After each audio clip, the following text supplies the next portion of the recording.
ta gloire descende, ta gloire prends le contrôle. De toi nous avons besoin.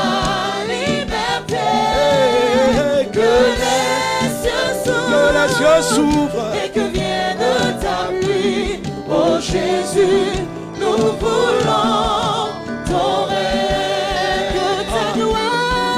Que ta gloire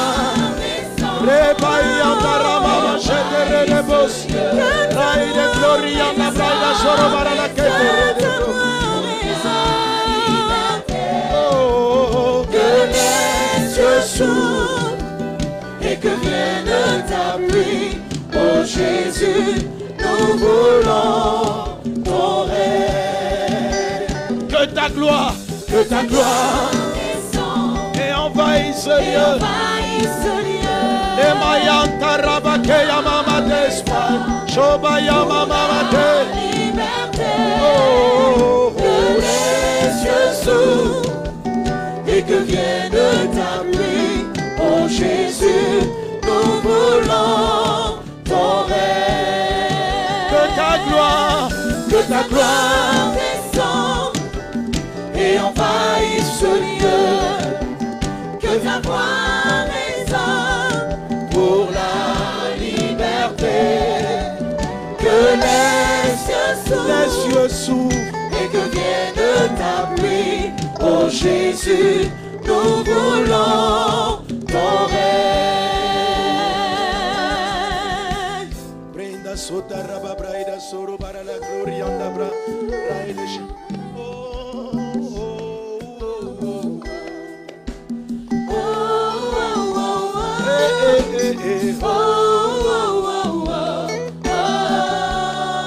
Quelqu'un dit avec moi.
Que ta gloire descende, que ta gloire descende, que ta gloire descende.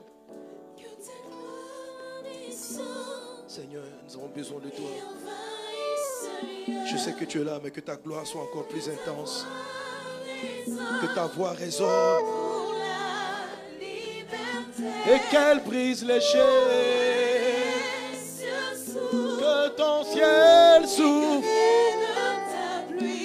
Descends ta gloire, nous voulons ton règne.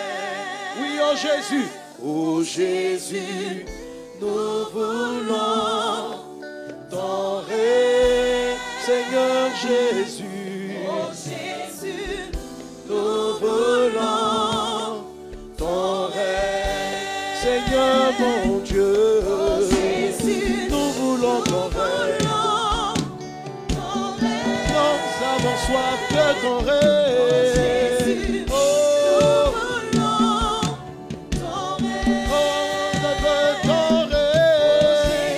que ton règne vienne.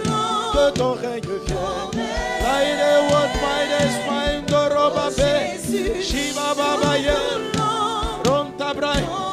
Oh, je veux voir ton règne. Je veux que ton règne vienne.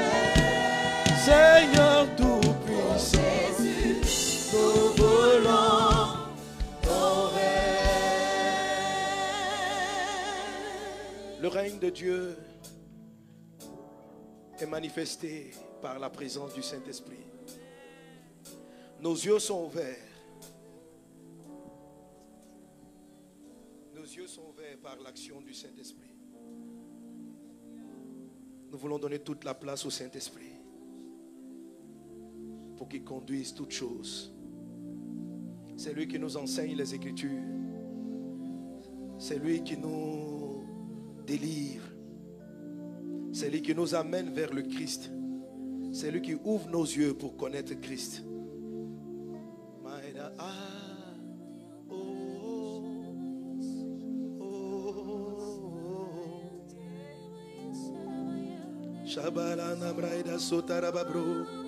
Nous m'élever vers toi, Seigneur. La ede braida sotarabababa shekamaya. Brenda braidas glorianda braidas glorianda brada sotarababra. Nous avons besoin de toi. Amen. Amen. Soif de ta présence. Amen. Nous avons besoin de toi. Amen. Soif de ta présence. Amen. Viens conduire toutes choses. Amen. Viens nous éclairer. Amen. Viens parler à nos cœurs. Amen. Pour élever Jésus. Amen. Le monde a besoin de toi. Amen. Viens nous saisir. Amen. Glorifie le Fils. Amen. Pour la gloire de Dieu. L'Esprit de Dieu est là. Tu es là. Tu es là parmi nous. Tu es là parmi nous. Tu agis puissamment. Tu agis puissamment. Pour la gloire de Dieu. Pour la gloire de L'Esprit Dieu. de Dieu est là. Saint-Esprit. Tu es là parmi nous. Tu es là parmi nous. Tu agis puissamment. Tu agis puissamment. Pour la gloire de Dieu. Nous avons besoin. L'Esprit de Dieu. Disons-le ensemble. Oh, tu es là parmi nous. Tu agis puissamment. Pour la gloire de Dieu. Ensemble. L'Esprit de Dieu. Tu es là. Tu es là parmi nous. Tu agis puissamment. Pour la gloire de Dieu. Nous avons besoin de toi. Amen. Viens conduire nos pas. Amen. Viens ouvrir nos yeux. Amen. Pour comprendre les Écritures. Amen. Ce monde a besoin de toi. Amen. Cette ville a besoin de toi. Amen. Ce pays a besoin de toi. Amen. Viens prendre le contrôle. Les mamas mayota ida barake mabe. Tu es là parmi nous. Shawara matenta ya sota rabako. Aide rede baka yonda rababa yo. Le baba baba ba. Shamada mate, shamama mama de. Ariana braida so. Konda rabaye. Shiva baba le no roka mama yata rababa. By the glory on the bar. L'Esprit de Dieu. Oh, oh, oh. Tu es là parmi nous. Tu agis puissamment. Pour la gloire de Dieu. Prends le contrôle, remplis nos vies, remplis-moi de toi. Tu es là parmi nous. Nous avons besoin de Tu toi. agis puissamment. Nous avons besoin de Pour toi. la gloire de Dieu. La gloire de Dieu, la gloire de Dieu, la gloire de Dieu, la gloire de Dieu, la gloire de Dieu, la gloire, la gloire de Dieu. Tout le monde la gloire, je vois la gloire. Déclare-le. Tu commences à voir la gloire. Je vois ta gloire, Seigneur. J'ai soif de toi, mon Dieu. Je veux ta gloire, mon Dieu. La gloire de Dieu. La gloire de Dieu. La inabos maïtere baba yesho. Imamate, dobarabarabale. Somamate, somamamamate. Orabaya, shakara mamaya. Orabake darabakoro mama. Shoto, labayanda rabakoro mama do. Eba babaye, shima mamate, shima mamamamate. Osabaya kare, iriada braida so. Shotarabako ya mama dele lokaribako. Aide rede balakoro mama de. No mama de, no mama de. Shuma ye, shuma yama yama ye. Urama de, urama rama de. So mama ye, so baba baba ye. Roka rama bo, utama itoreto. La gloire de Dieu, la gloire de Dieu, la gloire de Dieu, la gloire de Dieu. Oh, oh, oh, oh. C'est mama de, luka mama fe, praide so, guru mama de, trace, sabayen montana mama dente, praide shoto roba yemu desas, laiba keri mama de nu te trace, urima pes mai shote. For la valeni mama de mimo, chuma makeri mama de. So by a love my do. Alababa yos, the Rwanda little boss, Irianto Baraka Rama Prolo and the Lana Gloriana Braga Soto Roma Dodoka, Iriana Braga Soro Baraka. The Shema Barabara Sota Rabakela, Gloriana Braga Soro Baraka, Shema Yema Dema Urumaka Mama Shere de Bro, Raide Soro Barala Gloriana Braga Soro Baraka, Raide Soro Barala Gloriana Braga, Rebabaya, Rebabaya, Rebabaya, Rebabaya, Rebabaya, Rebabaya, Rebabaya, Rebabaya, Show Mama Day, Show Mama Day, Show Mama Day, Show Mama Day, Show Mama Day, Show Mama Tamara Soda, Ela Mama Kaya, Orobai Karabaran, Makaya Mama Shela, Karima Mota, Raide Kolota, Somara Mara la Keta, Umama Yeta, Shomara Mara la Zota, Ray Karule, on the red low, Ama, Ele, Shomakaria, Sabaina, Soro Mara la Keta, Reda Braida, Soro Mara la Gloria, and the Brightness, Eta Rima Mama, Shota Rabayeta. Quelqu'un acclame Jésus. Acclame Jésus. Acclame le Saint-Esprit. Acclame Jésus. Acclame Jésus. Célèbre Jésus. Glorifie Jésus. Élève Jésus.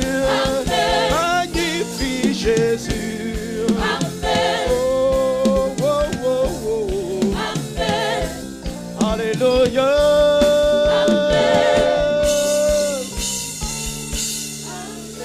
Quelqu'un donne un bon amen à Jésus.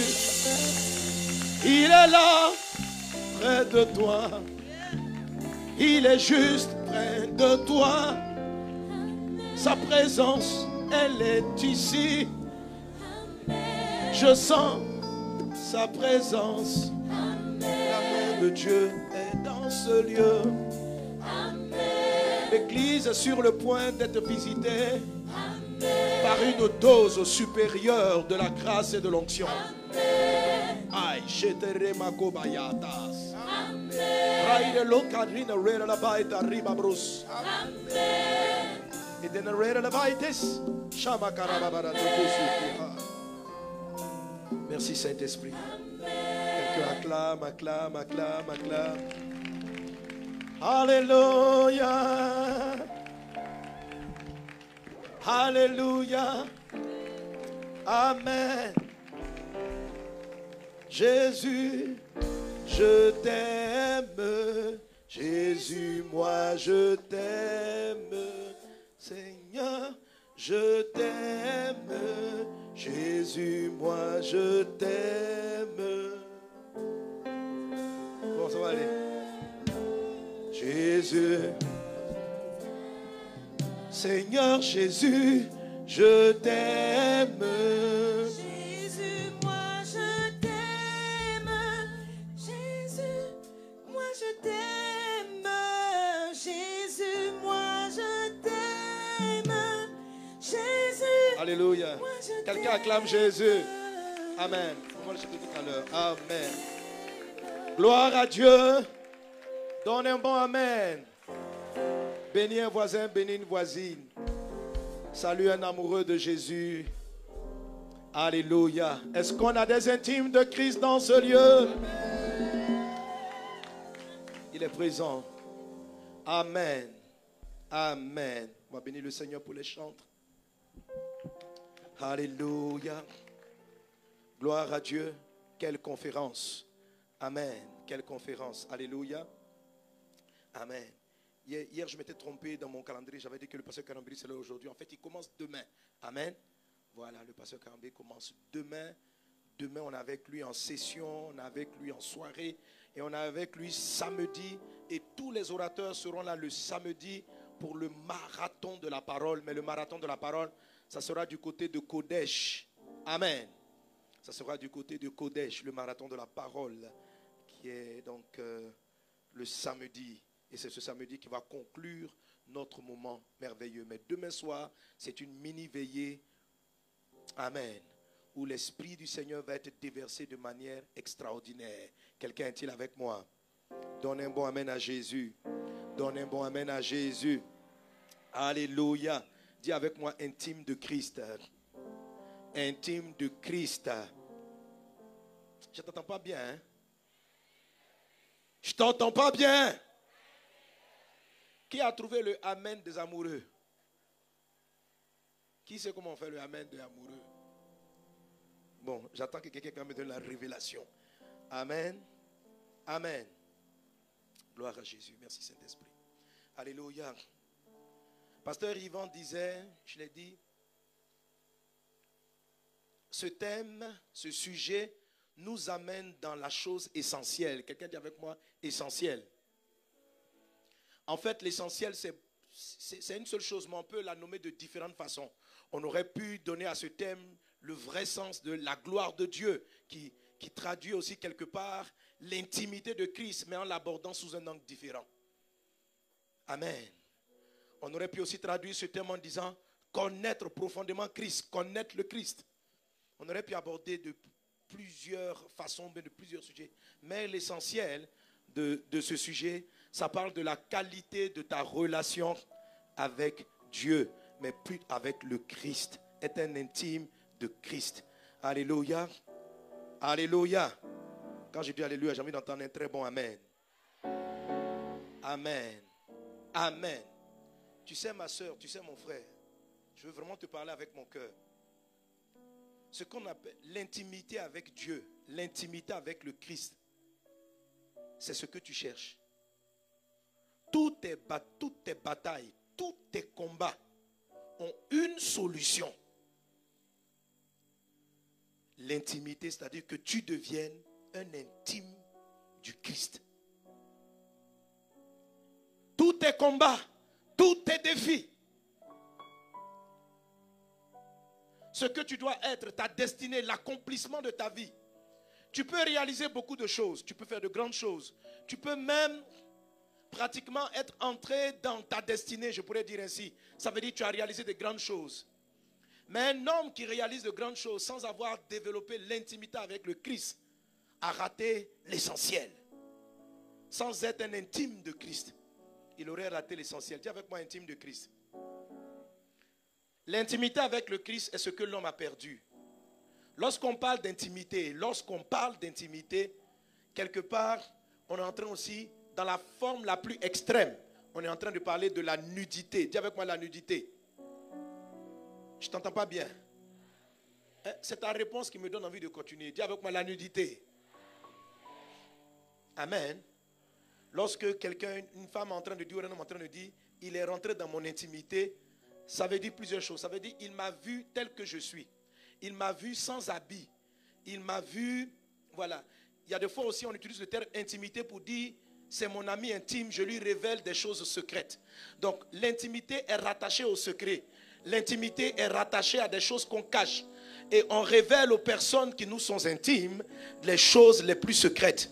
Maintenant, comme on vous l'a dit depuis le début de ce moment, il y a différents degrés d'intimité.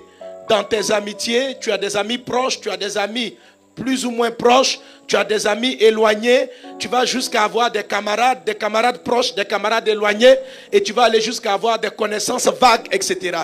Il y a des degrés en tout. Il y a des degrés en tout. Dans les types de relations qu'il y a avec Dieu, il arrive qu'on atteigne une certaine dimension d'intimité. Dis avec moi l'intimité.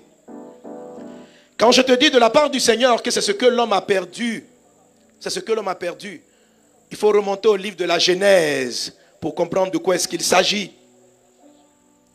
Lorsque Adam et Ève ont mangé le fruit, dis-moi, quelle a été la première conséquence? Quel a été leur premier réflexe? Ils ont caché quoi à Dieu?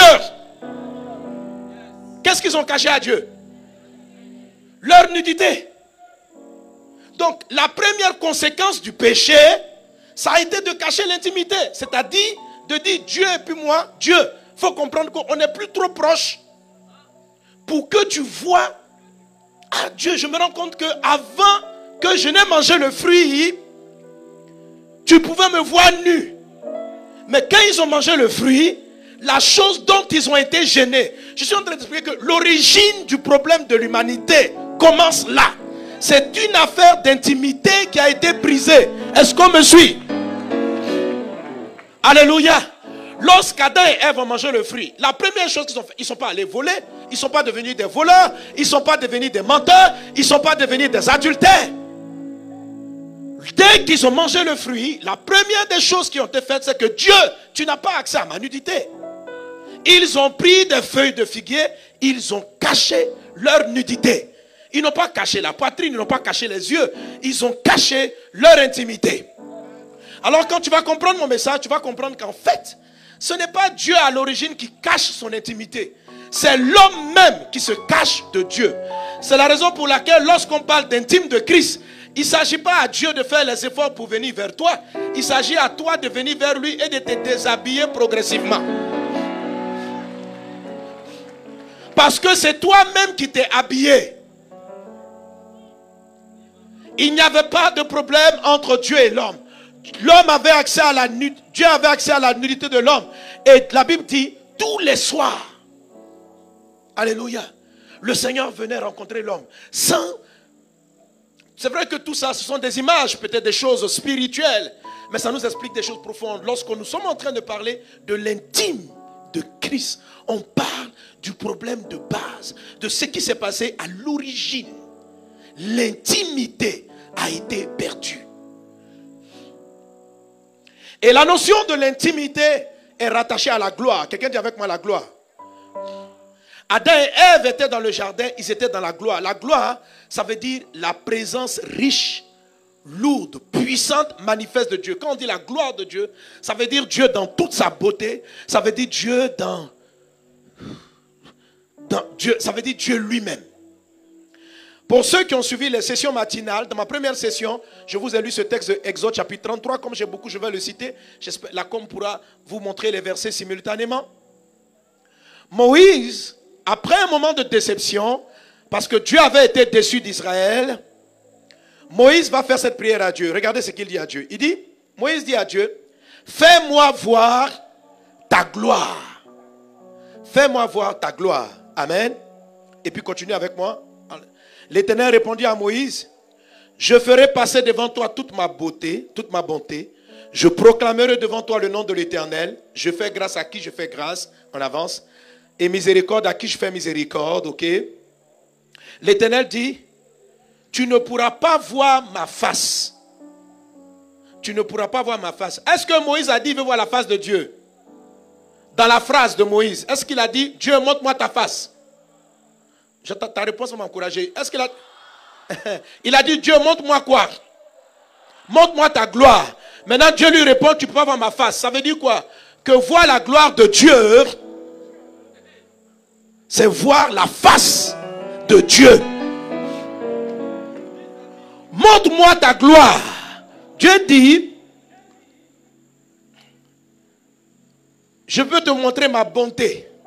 Ça veut dire, je peux te montrer combien je suis bon.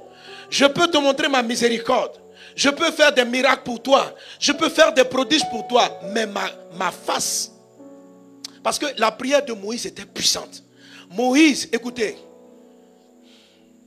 Lorsque Dieu délivre Israël de l'Égypte, la Bible dit, Israël a vu en Égypte la gloire de Dieu. Donc, on aurait pu dire, même quand vous lisez Exode, que Moïse avait déjà vu la gloire de Dieu. Mais il y a gloire et puis gloire. Dis avec moi, gloire et puis gloire.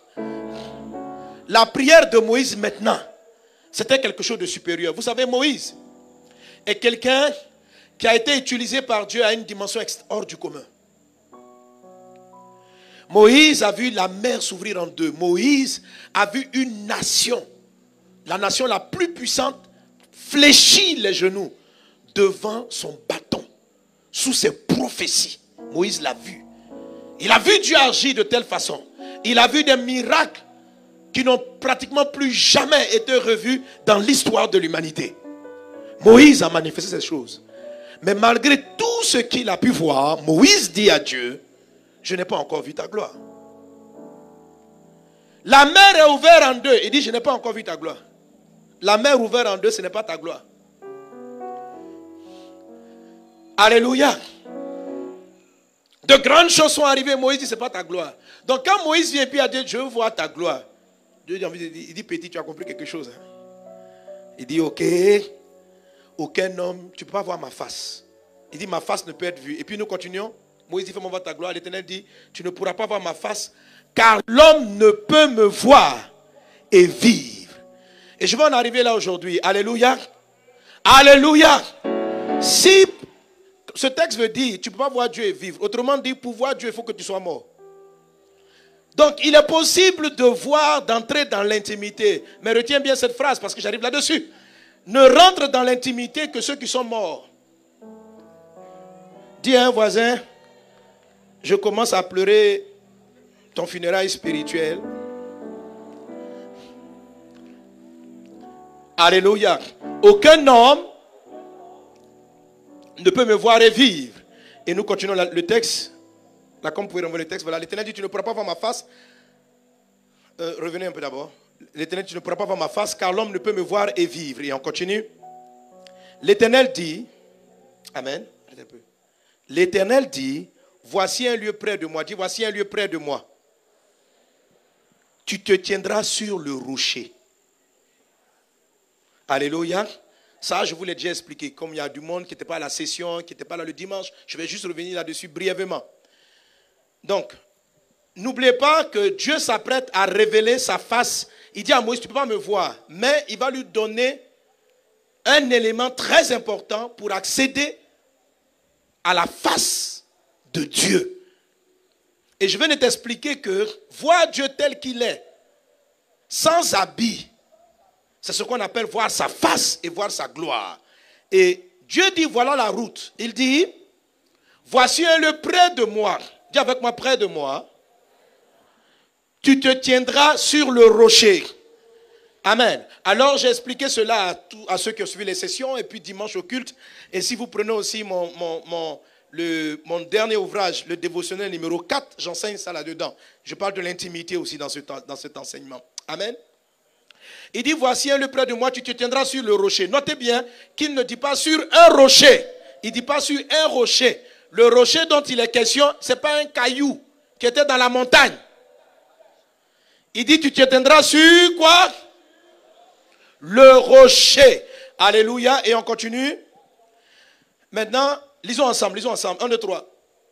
Quand ma gloire passera, je te mettrai dans un creux du rocher et je te couvrirai de ma main jusqu'à ce que j'ai passé. Et puis, Et lorsque je retournerai ma main, tu me verras par derrière, mais ma face ne pourra pas être vue.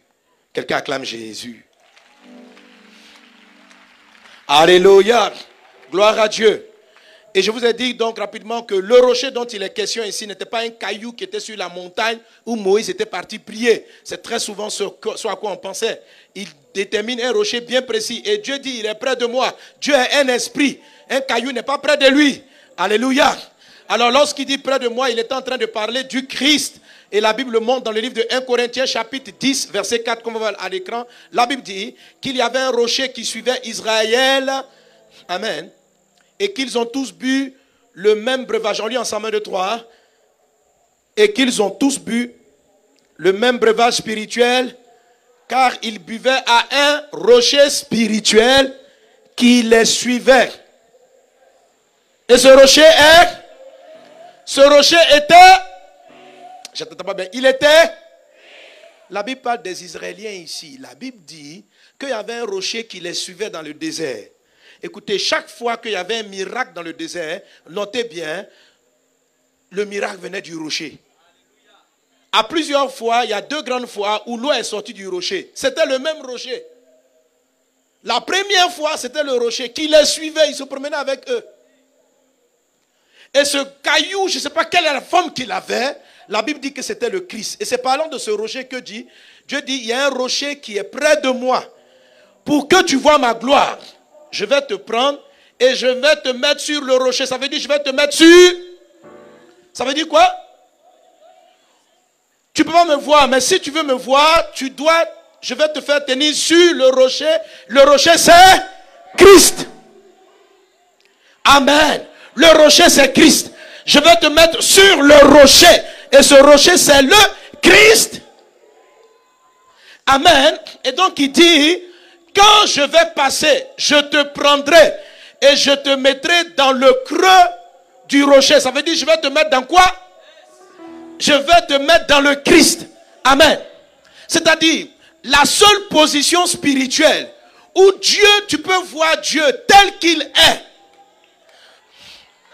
où tu peux entrer dans l'intimité de Dieu, amen, c'est étant dans le Christ. C'est même plus loin que sur le Christ. Il y a ceux qui ont bâti leur vie sur le Christ. C'est l'étape première. La deuxième étape pour voir la gloire de Dieu, c'est être caché dans le rocher. Amen. C'est pourquoi j'ai chanté ce chant-là. Ce que je désire, c'est m'abriter en toi. Rester caché en toi et faire l'impossible. Tu es le Dieu infini, illimité et caché. Tout m'est possible. Alléluia. Quelqu'un acclame Jésus. Quelqu'un acclame Jésus. Amen. Amen. Tu es avec moi caché dans le Christ. Voilà, quand on dit on te met dans le creux, c'est-à-dire tu es abrité dans le creux. Tu es dans le creux. Et je vous ai expliqué lors de ma session que Moïse n'avait pas accès à cela parce qu'il n'était pas fils de Dieu. Mais nous qui sommes devenus fils par le Saint-Esprit, nous ne voyons pas Dieu par derrière. Nous avons accès à sa face en direct, dans son intimité. Que tu puisses entrer dans l'intimité du Christ dans le nom de Jésus. Dans le nom de Jésus. Amen. Amen. Alléluia. Donc, voir l'intimité de Christ, rentrer dans l'intimité de Christ, c'est ce qui te permet de voir Dieu tel qu'il est. Amen. Mais note bien, là je vous ai dit, le rocher là, c'est le Christ. Il y a ceux qui connaissent Jésus. Et puis, Jésus aussi, il est le Christ. Bon, je ne vais pas trop rentrer dans ce détail. Il fallait être aux sessions du matin. Amen. Amen. Donne-moi un bon amen. Donne un bon amen à Jésus. Alors, lisons ce texte de 1 Jean chapitre 3 verset 2. 1 Jean le chapitre 3 le verset 2. On peut l'avoir à l'écran. Lisons ensemble. Bien, 1, 2, 3, on y va. Bien-aimés, nous sommes maintenant enfants de Dieu. Et ce que nous serons n'a pas encore été manifeste. Je ne vous entends pas. Hein? Continue. Mais nous savons que lorsque cela sera, nous serons comment? À lui, parce que nous le verrons. Alléluia. Quelqu'un acclame Jésus. Amen. On a vu Jésus à l'œuvre. Là, je viens d'une croisade dans le nord. On a vu Jésus à l'œuvre. On a vu guérir des aveugles, des fous, faire marcher les paralytiques. On l'a vu sauver les gens. Mais la Bible dit que tout ce qu'on a pu voir de Christ, on ne l'a pas encore vu tel qu'il est. Et la Bible dit, bien-aimés, nous sommes maintenant des enfants de Dieu. Mais ce que nous serons, ça veut dire, et je veux dire, parce qu'il y a certains qui posent des questions sur Internet, à savoir, le chrétien est seulement fils de Dieu. Non, mon ami, il y a une autre dimension. Il y a une dimension que Dieu annonce. Nous sommes maintenant enfants de Dieu. Tu es un enfant de Dieu. Donnez-moi amen. Tu deviens enfant de Dieu parce que tu reçois Jésus dans ton cœur comme ton Seigneur et ton Sauveur. Alléluia. À tous ceux qui l'ont reçu, il a donné le pouvoir de devenir enfant de Dieu. Mais l'apôtre Jean dit de manière précise que les enfants de Dieu vont devenir quelque chose d'autre. Ils vont devenir autre chose que ce qu'ils sont. Et la Bible dit que il dit nous allons devenir quelque chose d'autre. Mais lorsque cela va être fait, voilà ce qu'il garantit. Il dit, on va devenir semblable au Christ. Ça veut dire tel il est, tel nous serons. Il dit pourquoi on va devenir comme le Christ? Parce que nous le verrons tel qu'il est. C'est ce que Dieu a dit à Moïse. Il dit Moïse, tu ne peux pas me voir tel que je suis. Tu ne peux voir qu'une partie de moi. Mais dans le rocher, le Christ, tu pourras me voir. Et ceux qui sont nés de nouveau en Jésus vont voir. Je viens prophétiser l'avènement d'une nouvelle race de fils de Dieu. Ce moment qu'on appelle intime de Christ et SPAC, ces révélations sont progressivement en train de préparer l'église à entrer dans cette dimension qu'on appelle la dimension de l'épouse. Seule la femme, seule l'épouse et le mari, l'homme et la femme peuvent se voir tels qu'ils sont. Même un enfant, ton propre enfant, te voit nu, c'est un scandale.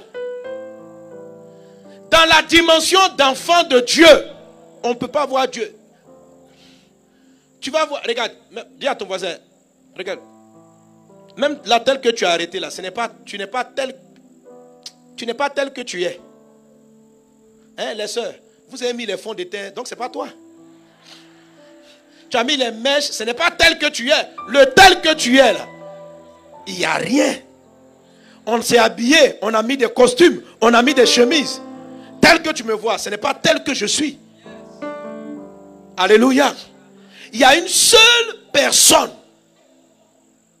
qui à un moment donné arrive à avoir accès. Quand la Bible dit la gloire de Dieu est inaccessible, en fait, amen, il n'y a aucune vie de prière, quelles que soient tes heures de prière, tu ne vas pas atteindre, c'est pas quel nombre de prières qui va te rendre méritant de voir Dieu tel qu'il est. Ce n'est pas une affaire d'heures de prière. Ce n'est pas d'abord une affaire de consécration. Il y a la consécration, mais ce n'est pas une affaire de consécration. Quelqu'un est-il avec moi? Ton serviteur a beau être le plus grand, il fait tout ce qui te fait plaisir. Mais tant que c'est ton boy, tu ne vas pas venir te promener devant lui dans la maison, nu, sans habit, tel que tu es, à cause de son statut. Un homme normal, parce que j'ai vu des hommes aussi très bizarres qui se promènent nus devant leurs enfants, ils ont besoin de délivrance. Un homme normal, ses enfants sont au salon en train de regarder la télé. Une maman normale, il n'y a pas d'étrangers, juste des enfants. Et puis tu viens, vous êtes mes enfants. Maman arrive, il n'y a pas d'habit. Maman, on t'envoie. Tes enfants même vont dire, hey! Ils vont t'habiller. Ils vont appeler les SAMU. Parce que même les enfants n'ont pas accès à leur maman telle qu'elle est. La maman, les enfants n'ont pas accès à ça. Est-ce que quelqu'un me suit? Est-ce qu'on est ensemble? Alléluia. La seule personne qui t'aime et qui a envie même de te voir tel que tu es, c'est ton mari et ta femme. C'est entre vous seulement. C'est-à-dire, quand vous rentrez dans la chambre, vous-même vous êtes content. Tu as envie de dire à ton conjoint, tu aimes trop t'habiller. Dans la chambre ici, promène-toi comme ça, tel que tu es. Je suis à l'aise avec ça. Amen. Ce que je suis en train de dire, c'est qu'il y a un degré d'intimité que tu ne peux pas avoir avec Dieu si tu n'entres pas dans la dimension de l'épouse. Un enfant est un intime de son père, mais pas comme sa mère. Un bon serviteur peut être proche, mais il y a un degré d'intimité qu'on ne peut avoir qu'en entrant dans cette dimension. Puisses-tu entrer dans cette dimension au nom de Jésus. Et cette dimension est la seule qui permet à une femme de profiter de tout le pouvoir de son homme, sans même qu'elle le mérite. Ce que je suis en train de t'expliquer, c'est que les gens ont eu Donald Trump comme président des États-Unis. Amen. Mais sa femme, elle se promène aussi dans Air Force One. On n'a pas voté pour elle. Si son fils le fait, c'est un scandale. Son fils a des privilèges. La femme peut s'asseoir. Quand le roi est assis, le chef est assis, on met notre fauteuil présidentiel. On ne peut pas faire ça pour le fils. Les chrétiens qui restent fils, il y a une dimension de gloire de Dieu qu'ils ne peuvent pas prendre. Tu dois passer à autre chose. Tu dois passer à autre chose. Dis à ton voisin, à autre chose. Alléluia. Alléluia. Dieu est sur le point de descendre son esprit pour nous conduire dans cette dimension. Donne un bon amen à Jésus. Donne un bon amen à Jésus. Alléluia. Alléluia. En fait, faisons un peu rapidement d'historique pour comprendre un peu de quoi il s'agit. Quand on explique souvent, en fait, l'histoire de la Bible avec l'épouse, pour comprendre ce dont il s'agit, il faut vous mettre un peu en parallèle le mariage en Asie, surtout chez les Hébreux. Il est différent de la forme de mariage qu'on a maintenant. C'est pourquoi on ne comprend pas très bien de quoi il s'agit.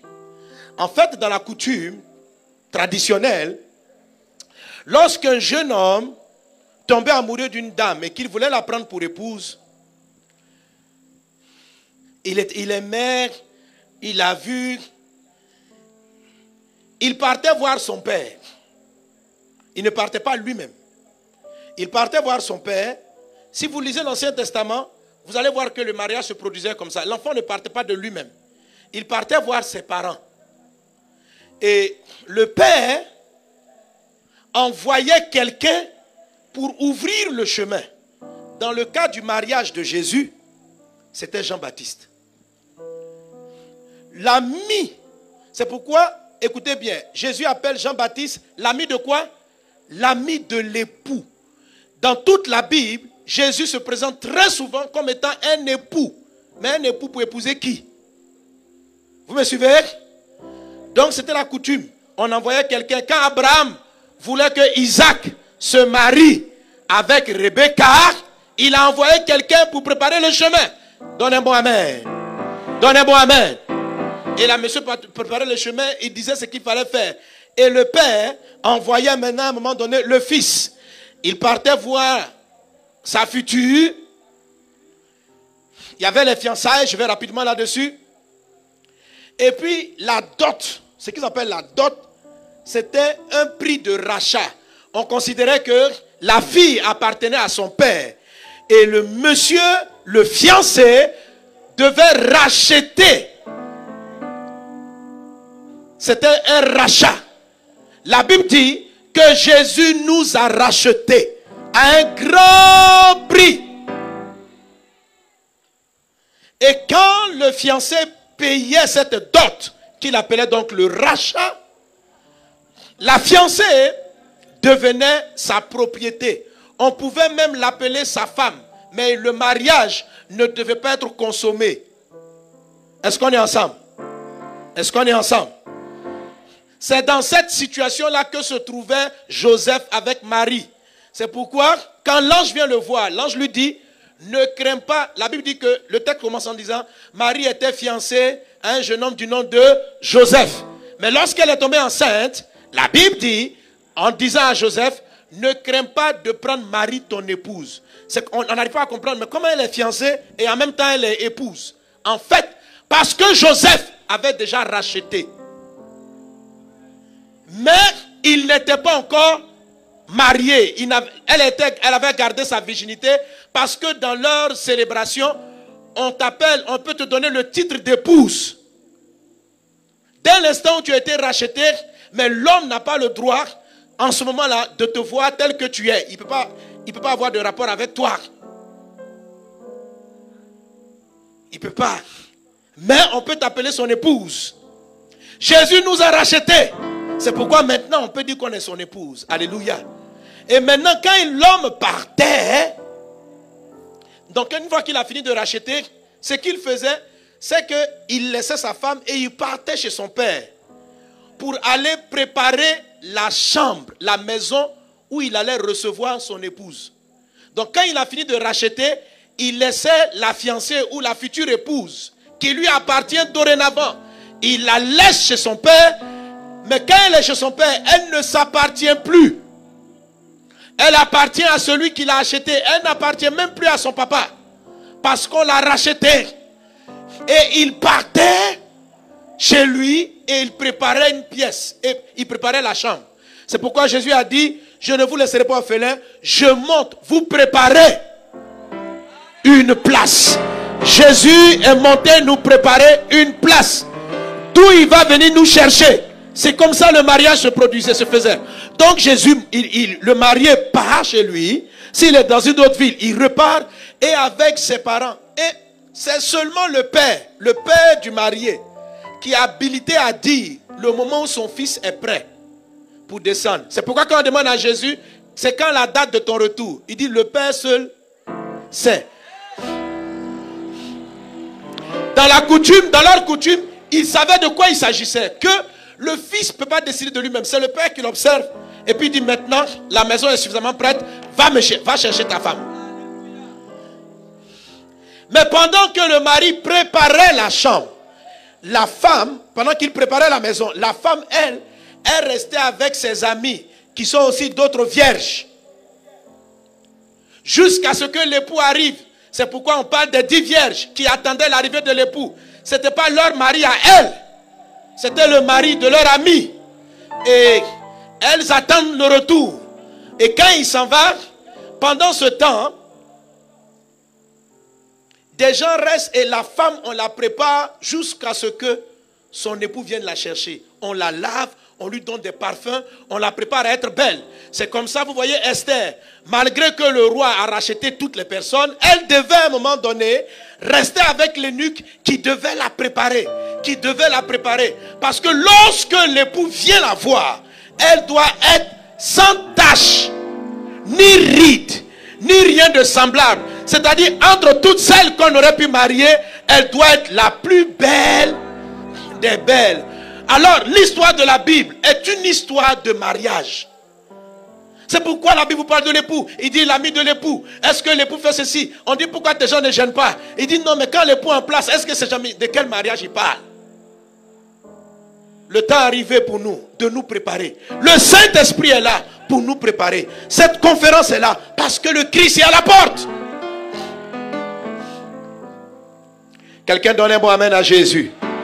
Quelqu'un donne un bon amen à Jésus. Alléluia. Est-ce que tu as compris ça au moins? Amen. Amen. Alors, tout ce dont nous sommes en train de parler, c'est-à-dire pour que l'épouse puisse à un moment donné voir son fiancé tel qu'il est. Et quand ils vont s'unir, ils vont devenir une seule chair. C'est la raison pour laquelle on dit, quand nous le verrons tel qu'il est, nous serons semblables à lui. C'est-à-dire, tel il est, tel nous serons. Parce que le jour où on va le voir nu, Jésus sans quand on va le voir, on va fusionner et on va devenir tel qu'il est. Alléluia. Mais avant cette fusion, Dieu nous prépare. Le Saint-Esprit te prépare. Il te prépare. Il te prépare. Il faut savoir que le fiancé, si tu n'es pas très prête, c'est pourquoi Joseph, qui était un homme de bien, lorsqu'il a appris que Marie semblait ne pas être prête, la Bible dit, il se proposait de rompre discrètement. C'était sa femme, il pouvait rompre secrètement avec elle. Mais Dieu est venu le calmer pour dire, jeune homme, tu as raison, hein? Mais dans cette affaire, c'est moi-même qui suis derrière. Quelqu'un acclame Jésus. Alléluia. Gloire à Dieu. Gloire à Dieu. Amen. Maintenant, moi je vais te citer juste quelques éléments importants qui te préparent à voir cette intimité avec le Christ. Et je veux te dire que quand toi tu vas rentrer dans cette dimension de l'épouse, où tu es prête, le monde va commencer à voir la gloire de Dieu. L'intimité avec le Seigneur, plus tu te rapproches de lui, plus tu jouis d'une puissance, d'une grâce. Et Dieu est sur le point de te la faire partager dans le nom de Jésus. Dans le livre de Romains chapitre 8, la Bible dit ceci. Toute la création attend avec un ardent désir la révélation des fils de Dieu. Tout ce dont les humains ont besoin, c'est que les chrétiens entrent dans cette dimension-là. Quand l'église sera prête, une chose va se produire. On va recevoir la dose supplémentaire du Saint-Esprit. La Bible dit dans le passage de Romains 8 qui est à l'écran, que nous-mêmes les chrétiens, nous avons reçu les prémices. Et dans notre texte, il est dit les arts du Saint-Esprit. Je viens prophétiser que l'atmosphère va changer et que des chrétiens qui seront prêts ne vont pas recevoir une portion, mais on va recevoir le complément. On a reçu les prémices. Il reste les 9 ou bien les 90 autres %. Il existe des chrétiens qui très bientôt auront un niveau de plénitude du Saint-Esprit extraordinaire. Qui vont rentrer dans une dimension jamais vue. La Bible dit ceci, que Dieu a créé l'homme à son image. Ça a toujours été ça le but de Dieu. Qu'on lui ressemble, qu'on soit comme lui. Dieu a créé l'homme à son image pour qu'il domine. Créons l'homme à notre image, selon notre ressemblance, afin qu'il domine sur les poissons, sur la nature. Quand l'homme était intime de Dieu, quand l'homme voyait Dieu tel qu'il était, il n'avait pas de problème. Parce qu'il avait le pouvoir de Dieu, comme une épouse. Il avait faim, il ordonnait aux poissons de venir. Il avait tout. Tout ce que tu as perdu, ma soeur, tout ce que l'humanité a perdu, c'est cette intimité-là. Et tu dois commencer par te préparer pour créer l'environnement, pour que toi et l'époux, toi et le Christ, vous puissiez fusionner. Que tu le vois tel qu'il est, que tu sois un tel degré d'intimité. Et pendant qu'il est en train de se préparer, qu'est-ce que fait les amis de l'époux? Il prépare la personne à connaître. C'est ce que Agaï faisait avec Esther. Il lui montrait tous les petits docs. Qu'est-ce que le roi aimait? Qu'est-ce qu'il appréciait? Le Saint-Esprit fait ce travail. C'est lui qui est venu nous préparer pour le mariage avec Jésus. Entre dans la dimension de l'intimité. Alléluia. Alors je vais te citer à peu près, je ne sais pas si le temps me permettra, des éléments qu'on a trouvés dans le rocher qui vont te donner d'entrer dans l'intimité avec le Christ.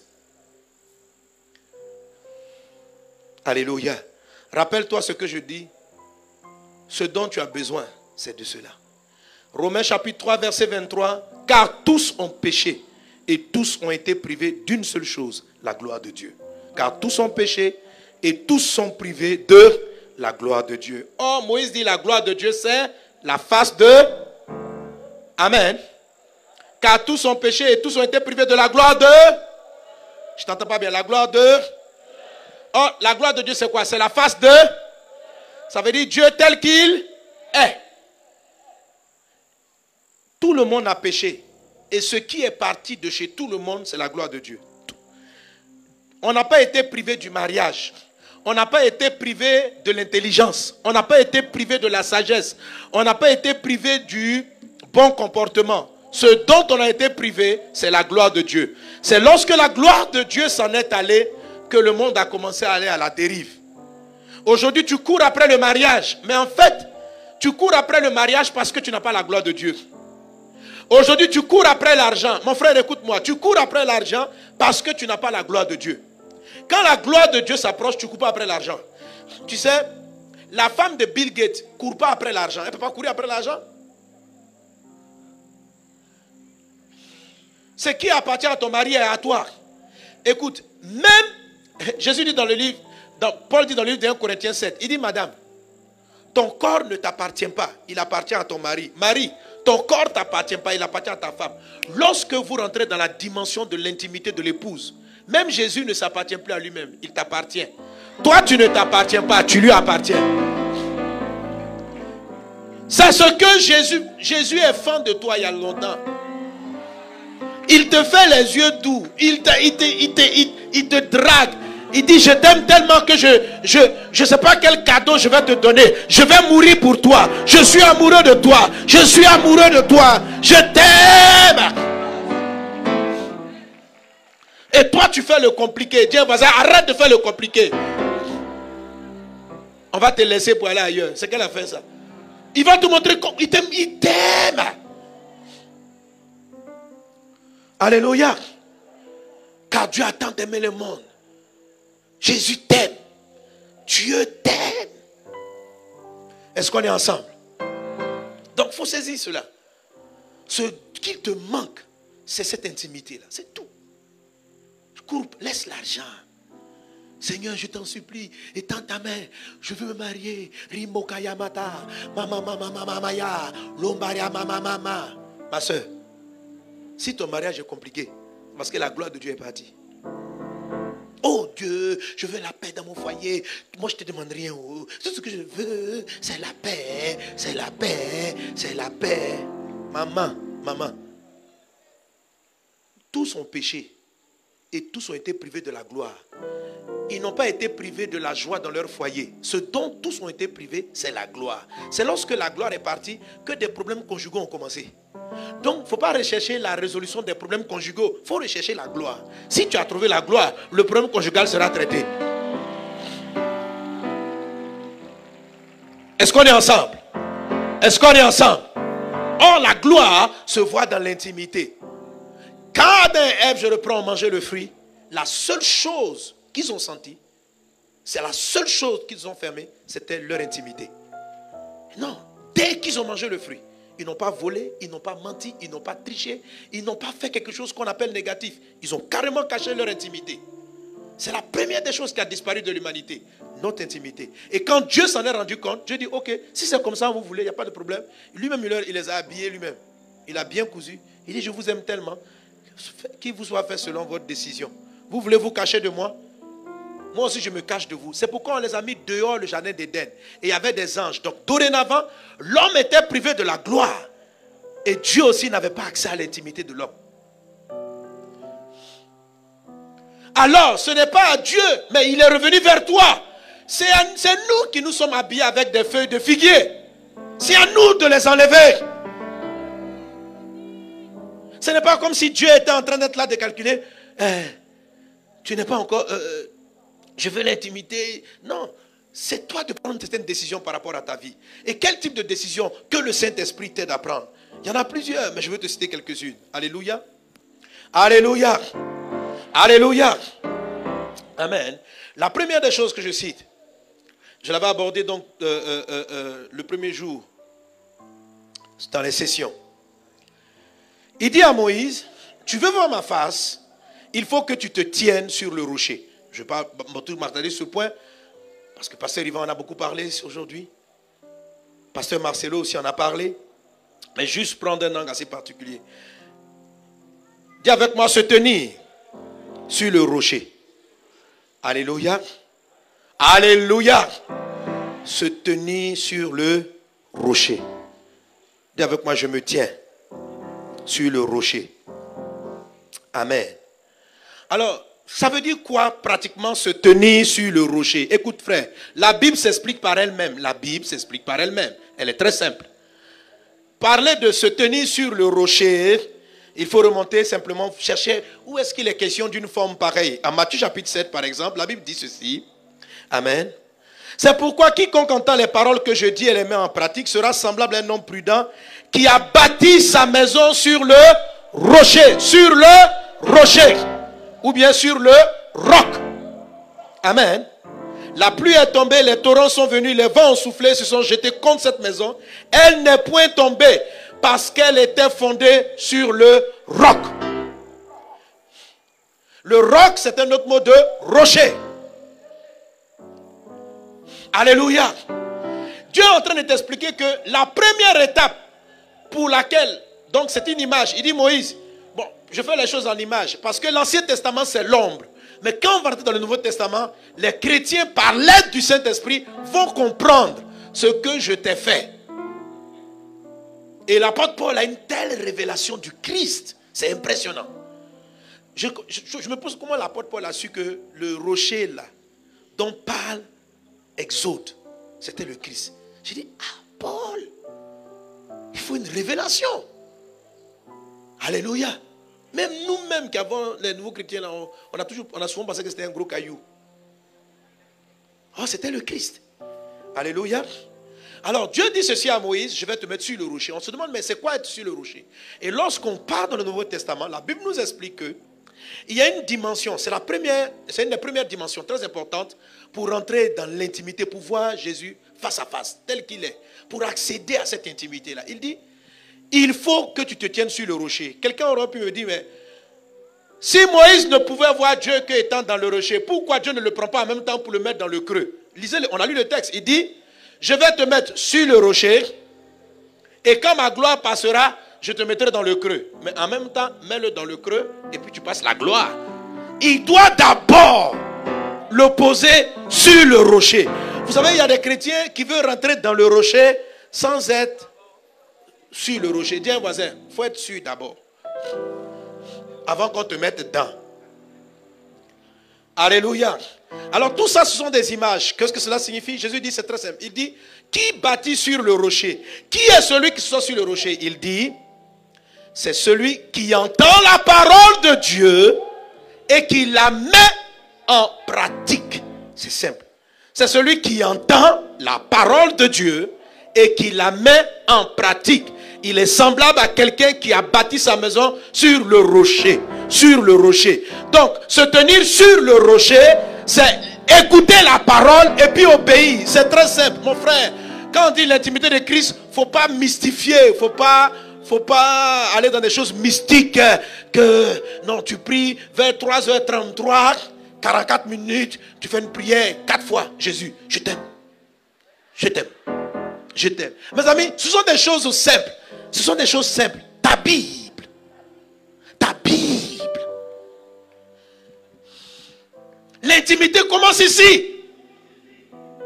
Les gens, l'église n'est pas prête. Les gens ne rentrent pas dans l'intimité parce qu'ils ne lisent pas. Et même lorsqu'ils lisent, ils n'appliquent pas. On veut voir la gloire de Dieu, mais on ne veut pas être sur le rocher. Est-ce qu'on est ensemble? Est-ce qu'on est ensemble? Laisse-moi être plus précis quand je parle de sur le rocher. Vous savez, les disciples, lorsque Jésus est ressuscité, la Bible dit, ils n'ont pas compris. D'ailleurs, même avant de toucher les disciples, j'ai même pas ça. Regardez comment on trouve Jésus. Quelqu'un dit avec moi, l'écriture. L'écriture. Jean 5, verset 39. Il dit aux pharisiens, il leur dit ceci, Jean 5, 37, pardon, 39. On peut lire 37, mais allons au 39. On lit ensemble, 1, 2, 3. Vous sondez les Écritures parce que vous pensez avoir en elles la vie éternelle. Ce sont elles qui rendent témoignage de moi. Et vous ne voulez pas venir à moi pour avoir la vie. Est-ce qu'on est ensemble? Dis avec moi, les Écritures. Vous savez, lorsqu'on dit que quelqu'un bâtit sa vie sur la parole de Dieu, j'ai vu aussi que ceux qui se détournent de Dieu ont envie de dire, nous on a écouté la parole de Dieu. J'ai vu des gens, quand ils écoutent un prophète qui prophétise, ainsi dit Dieu. Voilà ta destinée. Voilà ton mari. Marche avec lui. Ou bien Dieu m'a dit en esprit qu'il t'autorise toi spécialement à vivre dans l'adultère. Parce que ton mari est trop compliqué. Dieu comprend ta situation. Et si dit Dieu. Vous savez, quand on dit écoute la parole pour la mettre en pratique, je me suis rendu compte que beaucoup de gens parlent et puis disent c'est la parole de Dieu. C'est pourquoi, lisez très bien la Bible.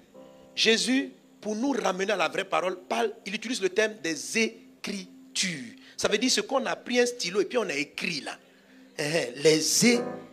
C'est pas, parce que quand on dit parole de Dieu, quelqu'un se lève là-bas et dit je parle de la part de Dieu. On ne sait pas si tu mens, on ne sait pas. Donc il dit, tu vois, diablement écriture. Frère, on accède aux écritures que par la lecture. Ce n'est pas par inspiration. C'est pas une écriture de se mettre là à prier et puis dire j'ai entendu la voix. Non, c'est quand on parle de bâtir sur le rocher. Ce n'est pas tu pries et puis tu entends une voix. Toutes les voix qui te parlent en toi, Dieu commence par les écritures. Lorsque les disciples n'ont pas pu voir le Christ, qu'est-ce que Jésus a fait? La Bible dit, il a pris les écritures. Lisez Jean. Depuis Moïse, il a pris les écritures. Et lorsque Jésus lui dit, attends, mais lisons frère. Dis avec moi les écritures. Ça veut dire ce qu'on a écrit. Ça s'appelle la Bible. Frère, les écritures. Josué dit ceci, que ce livre de la loi ne s'éloigne pas. Le livre, dis avec moi livre. Vous n'aimez pas les écritures, mais vous aimez des révélations, des paroles de connaissance. Tant que vous serez dans cette dimension de paroles de connaissance, je vois ton numéro, je veux que tu vas aller là. Tu ne seras pas intime de Christ, parce que tu n'es pas sur le rocher. Tu n'es pas sur le rocher. Tu es dans du brouillard des révélations. Ce qu'il est en train de dire, Dieu peut prophétiser, c'est vrai, mais Dieu ne commence pas à bâtir la vie sur des révélations qui ne sont pas écrites. Qui ne sont pas écrites. Qui ne sont pas écrites. Ça doit être écrit. Écrit. Pas parler. Pas parler. Dis à un voisin, c'est écrit. Écrit. Amen. Amen. Jésus dit à ces gens-là, il dit, ce sont les écritures qui vous révèlent qui je suis. Les écritures. Pas simplement les prophéties dans l'air. Si tu aimes les prophéties dans l'air, tu ne peux pas connaître le Christ. Parce que tu n'es pas sur le rocher. Tu seras un chrétien qui peut ne pas être enlevé. Alléluia. Alléluia. Quelqu'un donne un bon amen. Et toi c'est dans Luc 24. Verset 13. Et voici ce même jour, 2 disciples allaient dans un village nommé Maïs. Ils s'entretenaient tous de ce qui s'était passé. Pendant qu'ils parlaient et discutaient, Jésus s'approcha. Jésus s'approcha et fit route avec eux. Mais leurs yeux étaient empêchés de le reconnaître. Vous comprenez, mes amis? Jésus est là au milieu de nous. Et vous allez voir comment Jésus va ouvrir leurs yeux. Ce n'est pas en disant, je suis Jésus. Le voile qui vous empêche de voir le Christ. La Bible dit, nous le verrons tel qu'il est. Nous le verrons tel qu'il est. Maintenant, Jésus est venu tel qu'il était. Ces gens-là, ils avaient marché 3 ans avec Jésus. Ils ont vu le corps physique. Mais quand Jésus est ressuscité, il avait une forme, sous la forme du Christ. Jésus, le Christ. Ils ne l'ont pas reconnu. Or, la Bible dit, tu veux voir Dieu face à face. Comment peux-tu voir Dieu? Et maintenant, regarde le travail de Jésus pour ouvrir leurs yeux. Pour qu'un chrétien ait les yeux spirituels. Est la révélation du Christ. Mes amis, vous ne pouvez pas avoir la révélation du Christ si vous ne comprenez pas ce dont je parle. Amen. Est-ce qu'on est ensemble?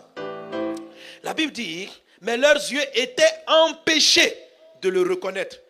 Tes yeux seront empêchés de reconnaître Christ, de savoir qui est Christ, d'entendre la vraie voix de Dieu, si tu ne suis pas la méthodologie que Jésus a utilisée dans ce passage. Il leur dit, de quoi entretenez-vous en marchant pour que vous soyez tristes? L'un d'eux, nommé Cléopas, lui répondit, es-tu le seul qui séjournant à Jérusalem ne sache pas ce qui est arrivé ces jours-ci? Quoi leur dit-il? Il leur répondit, ce qui est arrivé au sujet de Jésus de Nazareth, qui était un prophète puissant en œuvre et en parole devant Dieu et devant tout le peuple. Parenthèse, oh, ils étaient avec Jésus, hein? Mais ils ne savaient pas. Il fait des miracles. Tu sais, Jésus est dans ta chambre tous les jours. Jésus est là avec toi. Jésus, le jour où tu as dit tu donnes ta vie au Christ, là, Jésus est rentré en toi, mais tu ne le vois pas. Il marche avec toi. Quand tu vas à l'école, il est avec toi, mais tu es empêché de le voir. Tu es empêché de le sentir.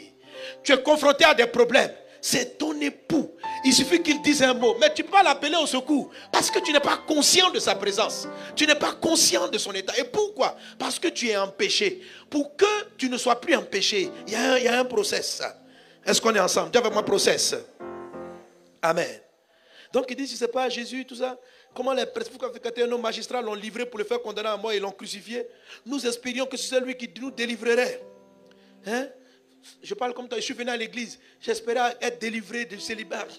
J'espérais vraiment, en tout cas il a commencé une œuvre. Hein. Le premier jour je suis parti à l'église là, le pasteur a prié, j'avais mal aux pieds, je n'ai plus eu mal. Mais vraiment, pour l'histoire du mariage là, je ne suis pas délivré. Pour l'histoire du travail, c'est trop compliqué. On espérait que Jésus allait nous délivrer. C'est ce qu'ils ont dit. Mais avec tout cela, voici le 3e jour que ces choses se sont passées. Il est vrai que quelques femmes d'entre nous ont fort étonnés. S'étant rendues de grand matin au sépulcre et n'ayant pas trouvé son corps, elles sont venues dire que des anges leur sont apparus et ont annoncé qu'il est vivant. Quelques-uns de ceux qui étaient avec nous sont allés au sépulcre et ils ont trouvé les choses comme les femmes l'avaient dit. Mais lui, ils ne l'ont point vu. Alors Jésus leur dit, ô homme sans intelligence et dont le cœur est lent à croire tout ce qu'ont dit les prophètes. Ne fallait-il pas que le Christ souffrit ces choses et qu'il entra dans sa gloire? Et commença par Moïse et tous les prophètes. Il fait quoi? Il leur a expliqué quoi? Il leur expliqua dans toutes. Dis avec moi ce qui est écrit. Il a expliqué comment? Dans toutes les Écritures. Toi, tu vas chercher des révélations où, frère? Tu vois, s'il avait ici dans toute la parole de Dieu, tu allais te dire que le prophète qui t'a dit, dans 4 ans, ceci va t'arriver, tu allais croire que non. Dieu ne commence pas à se révéler à toi par des paroles, ainsi dit Dieu. Ce qui est écrit. Amen. Amen. Amen. Il leur expliqua dans toutes les Écritures ce qui le concernait. Et on va un peu plus loin. Verset 45. Lisons le verset 45 de Luc 24. On peut continuer. Il a dit quoi? Lisons ensemble. Verset 45. Lisons ensemble. 1, 2, 3. Alors, il leur ouvrit l'esprit afin qu'ils comprissent les Écritures. Dis avec moi les Écritures. Les Écritures. Pourquoi Jésus dit, celui qui bâtit sur le roc, aucune tempête ne peut le faire tomber. Aucun problème. Si ta vie chrétienne vacille, s'il y a des choses qui se passent dans l'église, dans ta vie, qui te font remettre en doute ta foi, c'est que tu n'es pas bâti sur le roc. Et le roc, comment on bâtit? À partir des Écritures. Satan est venu attaquer Jésus. Lis bien, c'est une bataille des Écritures. Satan dit, il est écrit. Mais Jésus qui connaît aussi les textes dit, il est écrit. On n'a pas dit, un prophète a dit. On n'a pas dit, ainsi dit Dieu. Frère, pour résister contre Satan, ce n'est pas une affaire de... J'ai reçu un prophète qui m'a dit, prie 4 nuits. C'est les Écritures la clé. Les Écritures. Dis à ton voisin, les écrits. Les écrits, écrits. On a pris un stylo puis on a écrit. Ici, on ne dit pas, ainsi dit Dieu. Je discerne que c'est Satan qui est devant moi. Ring katarama mama. Frère, on est dans les écrits. Le fondement de la révélation du Christ, c'est les écrits. Ce sont les textes. Ce sont les textes. C'est pourquoi ne tolère pas l'analphabétisme. Tu ne sais pas lire, c'est dangereux. Va à l'école, apprends à lire. Et si quelqu'un lit la Bible pour toi, tu es en danger. Amen. Alors, chers amis, vous voulez avoir la révélation de Christ. Tout ce qui vous empêche de méditer la parole de Dieu, vous combat votre intimité. Parce que la parole de Dieu, pour obéir, pour être sur le rocher, Josué le dit, que ce livre de la loi ne s'éloigne pas de ta bouche, médite-le jour et nuit. C'est alors que tu seras capable d'agir fidèlement selon tout ce qui est écrit. L'obéissance à la parole, parce qu'il y a une chose de lire, mais l'obéissance qui va ouvrir tes yeux vient de la méditation. Frère, prends ta Bible, lis-la tous les jours. Alléluia. Lis ta Bible, priez chaque jour. Priez chaque... Frère, chantez avec moi. Vous ne connaissez pas le chant? On y va. Lis ta Bible. Si tu veux grandir. Quelqu'un est en train de me dire, mais pasteur, on dit l'intime. On parlait que tu allais nous sortir des révélations dangereuses. Frère, la révélation dangereuse, c'est ça là. On y va, nous tous. On y prend. 1, 2, 3. Lis ta Bible, prie chaque jour. Prie chaque jour. Prie chaque jour. Lis ta Bible, prie chaque jour si tu veux grandir. S'il y a un voisin qui ne chante pas, il faut dire que tu es dangereux. Chantez tous, on y va. 1, 2, 3. On y va, 1, 2, 3. Lis ta Bible, prie chaque jour. Prie chaque jour. Prie chaque jour.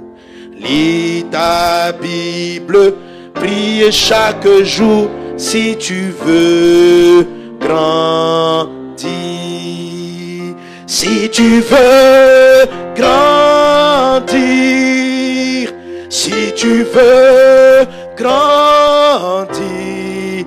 Alléluia. Lis ta Bible. Prie chaque jour si tu veux grandir. Alléluia. Gloire à Dieu.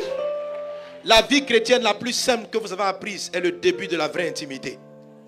La vie chrétienne la plus basique, la vie chrétienne de prendre sa Bible le matin, de se lever, lire la parole tous les jours, se donner la discipline de lire les textes. C'est ce qui amène à voir le Christ, à être intime de Christ. Il y a des gens qui lisent mais qui n'aiment pas la méditer. Il faut aller plus loin. Il faut la méditer. Les Écritures, il ne faut pas dire, dimanche dernier j'ai prêché là-dessus, bon tout le monde riait, mais laissez-moi revenir quand même là-dessus. Vous savez, lire la Bible est une discipline. C'est une discipline. Le corps n'a pas envie.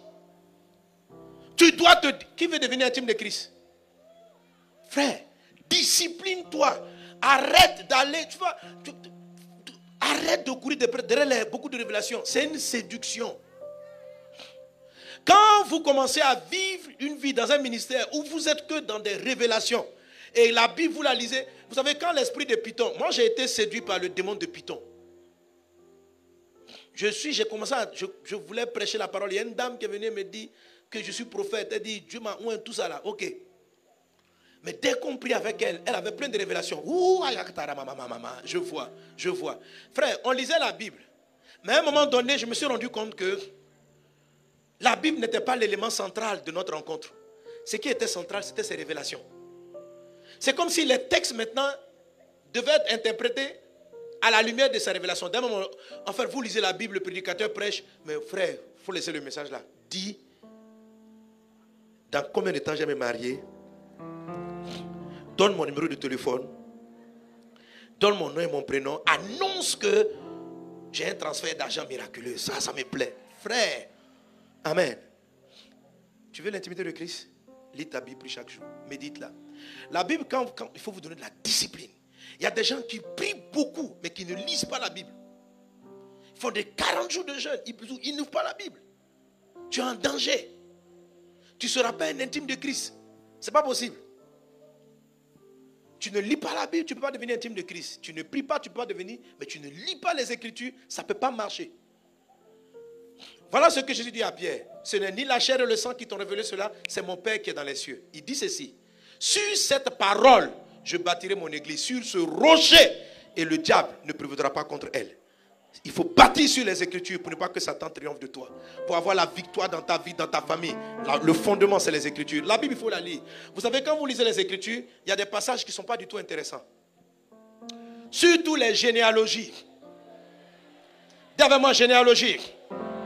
Là, comme balancez-nous quelques généalogies qui peuvent nous ennuyer. Frère, quand je commençais ma vie chrétienne, où j'ai décidé de lire la Bible de la Genèse à l'Apocalypse, je pose la question à toute cette foule. Qui a déjà lu sa Bible de Genèse à Apocalypse au moins une fois? Levez la main.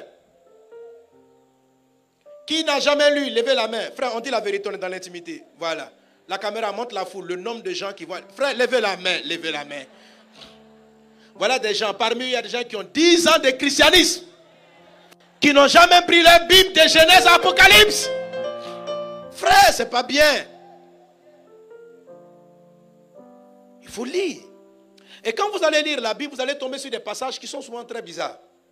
Comme les généalogies, par exemple. Un tel enfantait un tel enfantait un tel. Vous savez, dimanche dernier, comme j'ai prêché là-dessus au culte, je suis arrivé et Dieu m'a parlé à partir des généalogies. Il a pris la généalogie de Matthieu pour descendre à Jésus. La révélation que j'ai eue sur... Et ici, là, bon, je vais laisser ça. Je garde ça pour un autre jour. Aïe, aïe, aïe. Amen. Non, viens au marathon, j'ai dit. Amen. Les généalogies semblent très ennuyeuses. Quand vous commencez, regardez ça. Achou, père de Tekoa, eut 2 femmes, Eléa et Nara. Nara enfanta Achuzam, Épher, Timanti. Regardez un nom compliqué. Et Achachatari. Ce sont là les fils de Nara. Alors, je suis convaincu que la majorité d'entre vous, vous voulez faire comme moi. C'est-à-dire, quand vous arrivez à ces chapitres-là, vous sautez. Vous sautez. Oh, la Bible dit, n'ajoute rien, ne retranche rien. Donc, le nom Achachati, là, c'est dans la Bible. Il ne faut pas l'enlever. Il ne faut pas enlever Achachati. C'est comme, on dit ça comment? Achachatari. Achachatari. Tu n'as pas le droit. Jésus a dit, il ne disparaîtra pas. Et iota. Achachatari ne peut pas s'enlever. Pourquoi tu sautes à Achachatari? Qu'est-ce qu'Achachatari t'a fait?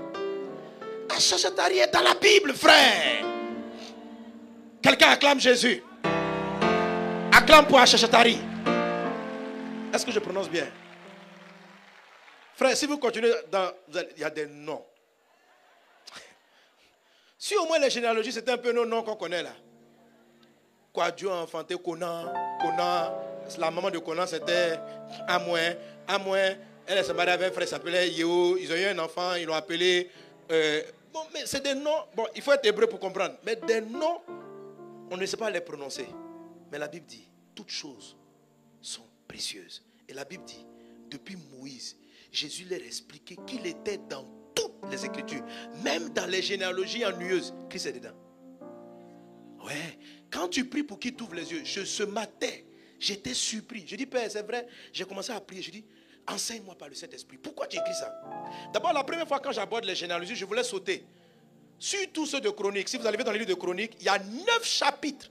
Du chapitre 1 jusqu'au chapitre 9. 9 chapitres. Des noms comme ça. Un tel enfanté, un tel. 9. Tu veux sauter pour aller au numéro 10. Et l'Esprit me dit, arrête-toi. Pourquoi tu veux sauter? Je dis, non Seigneur, je sais qu'un tel a eu l'enfant. D'ailleurs, je ne peux même pas retenir ces trucs-là. Donc, comme je ne peux pas retenir, est-ce que c'est nécessaire de lire? Il dit, lis. Je me suis concentré. Et puis, plus je lisais, j'ai commencé à voir. Il dit, plus tu lis ça, tu travailles ta patience. Et la patience, c'est Christ. Vous savez, ce sont des noms qui paraissent tellement compliqués. Vous savez, frère. Et la patience, c'est Christ. Christ, là, il est patient. Christ, c'est quelqu'un. Jésus, c'est écouter. Vous savez, quand tu finis de lire ça, tu peux écouter tout le monde. Parce que Jésus au ciel, il veut que tu sois comme lui. La Bible dit, nous serons semblables à lui. Parce qu'il y a des gens sur la terre, quand tu les écoutes, ils n'ont rien à dire. C'est-à-dire, ils commencent, ils peuvent dire, ouais. Mais tout ça là, Dieu les écoute. Quand tu as fini de lire 9 chapitres avec les Achachatari, frère, tu deviens patient. Un Chronique, chapitre 1 jusqu'au chapitre 9. Et tu lis chaque mot et tu les prononces. C'est pourquoi on dit que le livre de l'homme ne se lève pas de ta bouche. Ça veut dire qu'il faut prononcer aussi. Achachatari. Il ne faut pas lire en esprit. On dit qu'il ne faut pas que ça se lève de ta bouche. Ta bouche doit dire. Alléluia. Donne un bon amen à Jésus. Est-ce qu'on est ensemble? Est-ce qu'on a des intimes de Christ? Est-ce qu'on a des intimes de Christ? Amen. Amen. Gloire à Dieu. Donc la parole commence là. Je vais te le deuxième point. Les autres points, on va les aborder avec le marathon. Amen. Il dit, si tu te tiens sur le rocher, je te mettrai sur le rocher. Tiens sur le rocher. Et tenir sur le rocher, c'est tenir sur la parole. C'est lire les Écritures. C'est obéir aux Écritures. C'est faire ce que les Écritures disent. C'est d'arrêter à un moment donné, d'écouter des paroles. Ainsi, j'ai des révélations intérieures. Moi-même, une voix. Frère, laisse les voix tranquilles.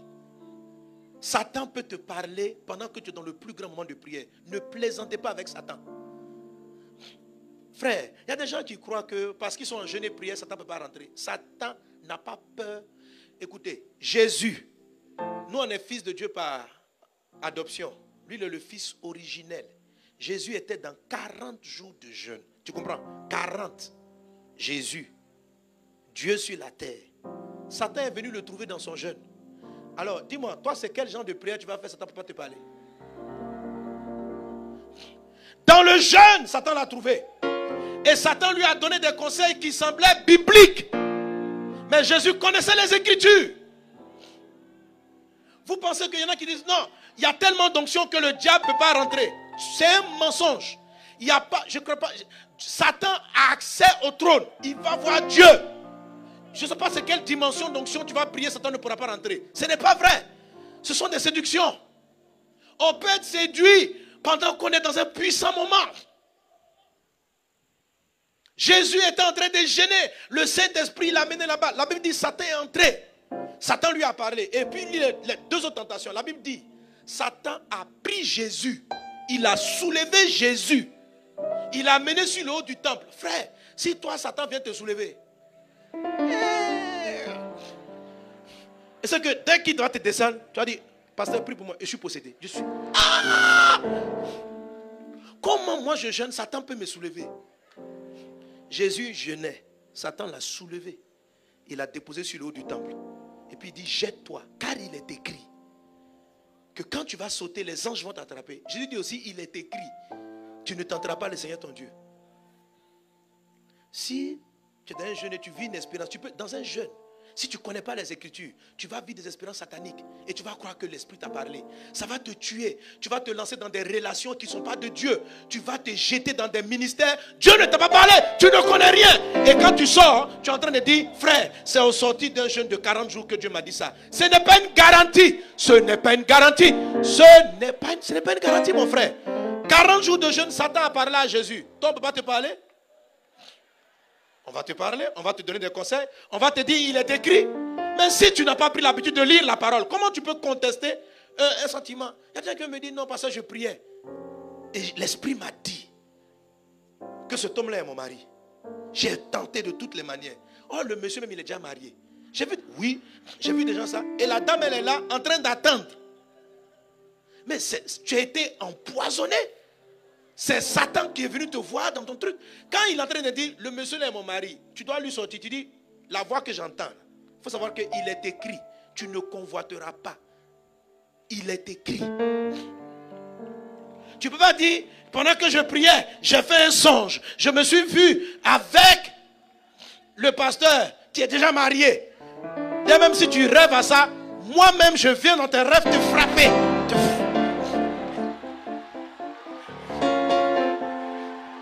C'est un cauchemar. Mais mes amis, je connais ça. J'ai vu des gens comme ça. Il y a des dames qui ne se marient pas parce qu'elles ont eu une révélation que le monsieur là un jour il va perdre sa femme et elle doit l'attendre. Elle doit l'attendre. Pourquoi? Et elle, pour tester la parole, elle a pris du temps dans le jeûne. Elle a jeûné. Et ça s'est comme confirmé parce qu'elle priait, elle a tremblé. Chut. Je dis, Satan soulevait Jésus. Jésus n'a pas tremblé, on l'a pris même. Mais ce n'était pas le Saint-Esprit qui le soulevait, c'était Satan. On n'a pas dit le Saint-Esprit a pris Jésus. On dit Satan l'a soulevé. Et il l'a mené. Comment on sait que c'est Satan? Parce que ce qu'il racontait n'était pas conforme aux Écritures. Tu vas te séduire toi-même si tu entends des voix intérieures, tu entends des voix qui te parlent et qui te disent pas ce qui est écrit. Ce qui est écrit et ce qui est écrit. Donnez-moi amen à la parole de Dieu. Alléluia. Amen. Et demain au marathon, je vais continuer. Après quoi, Jésus a pris, le Saint-Esprit a pris Moïse et il l'a mis dans le creux. Ça parle du renoncement, de la mort en soi. Vous ne pouvez pas être intime. Parce que je vous ai dit ceci, la femme, l'épouse ne s'appartient pas. Le mari ne s'appartient pas. Il y a une chose qui est très importante. Pour devenir l'intime de Christ, il y a un moment donné, vous devez, pour être marié, vous ne vous appartenez plus. Et ça, la mise dans le rocher, c'est une forme d'enterrement. C'est une forme de mort. Donc quand Dieu dit, mais Moïse était encore vivant, il dit, aucun homme ne peut me voir et vivre. En fait, pour voir Dieu, il faut mourir. Il faut que ta vie ne soit plus à toi. Et votre vie chrétienne, dès le moment où vous lisez beaucoup la Bible, vous priez beaucoup, tu obéis, tu vis la sainteté, tu vas sentir à un moment donné une opposition, des frustrations dans l'église, des blessures de ton âme. Les gens vont t'agresser. Tu vas voir, tu auras l'impression, à un moment donné de ton évolution chrétienne, que les gens ne t'aiment pas. La mise sous le rocher peut être douloureuse. Elle est douloureuse pour ton moi. Parce que tu vas mourir. Tu vas perdre. Et je vais te parler de ça. C'est un véritable obstacle. J'ai vu des gens se tenir sur la parole. Mais qui ont quitté l'église. Qui ont quitté le rocher. Parce qu'un frère les a mal salués à l'entrée. Ton moi va t'empêcher de voir Dieu. Et nous, quelqu'un voulait suivre Jésus. Il dit, je vais aller enterrer mon père. Jésus dit, laisse les morts enterrer leurs morts. Bref, celui qui met la parole de Dieu en pratique ne vit pas dans le péché. Celui qui se tient sur le rocher a une vie de sainteté. Celui qui se tient sur le rocher marche dans la crainte de Dieu. Mais il y a quelque chose qui est un peu plus que la crainte de Dieu. C'est le fait de mourir en soi. Et pour mourir en soi, pour te dire que tu es vivant, Dieu va utiliser des personnes pour que tu sois frustré, vexé. Jusqu'à ce que tu apprennes, à cause du Christ, à renoncer à toi-même. Et les gens vont te faire mal sur des sujets pour lesquels tu as raison. Le foyer n'est pas possible. Bref, j'en parlerai. Que Dieu te bénisse abondamment. Alléluia. Je suis en train de dire que tu n'arrives pas à voir Christ parce que tu es vivant. Tu es trop vivant. Ta personne est trop là. Tu es quelqu'un d'hyper intelligent. Et ce raisonnement-là te piège. Tu es tellement cohérent, logique, ton intellectualisme, ta sagesse personnelle est celle avec laquelle Dieu veut traiter. Tu appartiens à ta philosophie, tu appartiens à ton expérience de la vie, tu appartiens à ton système de pensée. Le mariage, l'intimité profonde, est un renoncement à soi. Jésus a renoncé à lui pour mourir pour nous. Lui, son corps ne lui appartient pas, il nous l'a donné déjà. Mais maintenant, l'épouse aussi, son corps ne lui appartient pas. Son corps appartient à l'époux. Jésus s'est déjà donné pour toi. Mais c'est à toi de te donner pour lui. Est-ce qu'on est ensemble? Est-ce qu'on est ensemble? Alléluia. Gloire à Dieu. Gloire à Dieu. Quelqu'un donne un bon amen. Quelqu'un donne un bon amen. Amen. Voilà. Les gouttes sont en train de nous dire que notre temps est bientôt fini. Dieu avait bloqué le ciel pour nous. Alléluia. Alléluia. Acclame Jésus qui a bloqué le ciel pour nous. C'est extraordinaire. Amen. C'est l'œuvre de Jésus. C'est vraiment impressionnant. C'est pourquoi je crois que cette conférence-là tient particulièrement au cœur de Jésus. Oui. Vous êtes tous témoins ici de ce que la météo a annoncé depuis le début de la semaine. On a envoyé sur tous les téléphones qu'il allait avoir tempête toute la semaine en Côte d'Ivoire. Pluie grave. Et quand je vois ça, Dieu me dit, il faut dire, c'est parce que j'aime ce moment. Je vais le garder pour que vous entendez ce que vous devez entendre. Et que vos vies changent. Alléluia. S'il te plaît, il ne pleut pas encore sérieusement. Il faut rester là. On va faire la prière de fin. Amen. Attendez la bénédiction pour entrer. Alléluia. Alléluia. Ce soir, je n'aurai pas l'occasion, mais je le dis quand même. Pour être sur le rocher, ce que tu cherches commence par ta conversion.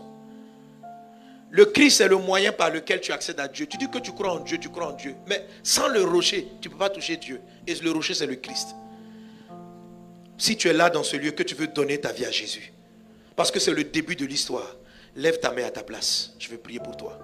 Toi qui veux te tourner vers le Christ, lève ta main à ta place. Je vais prier pour toi. Toi qui veux donner ta vie au Christ, tiens-toi debout à ta place.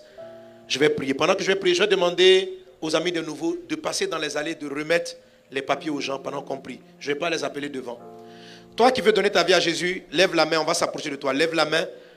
Les équipes, entrez directement dans les rangées avec les documents. Pendant que nous faisons la prière. Toi qui veux donner ta vie à Jésus, lève la main, reste à ta place. On peut acclamer le Seigneur pour tous ses frères et sœurs. Maintenant, répète la prière après moi. Seigneur Jésus. Répète bien. Seigneur Jésus, j'ai entendu ta parole. Je veux te suivre. Je veux te servir. Je veux marcher avec toi. Seigneur, j'ai compris aujourd'hui que tout ce dont j'ai besoin et tout ce que je cherche, c'est toi. C'est toi. Je te donne ma vie aujourd'hui. Je crois que tu es mort pour moi. Sauve-moi. Christ Sauveur. Délivre-moi. Ma vie est à toi aujourd'hui. Amen. Maintenant, restez debout. On peut acclamer le Seigneur pour ses frères et sœurs. La main du Seigneur avec vous. Dieu bénit ta foi. Reste attaché à Jésus. Prends ces éléments. Tout à l'heure, on va te donner nos programmes. Mais ce programme est organisé par les églises Vase d'Honneur. Nous sommes partout dans la ville d'Abidjan. Amen. Voilà, si tu ne sais pas, tu vas juste sur Internet, tu tapes Vase d'Honneur. Tu vas voir nos églises un peu partout, à Port-Boué, dans le sud d'Abidjan, à Trècheville,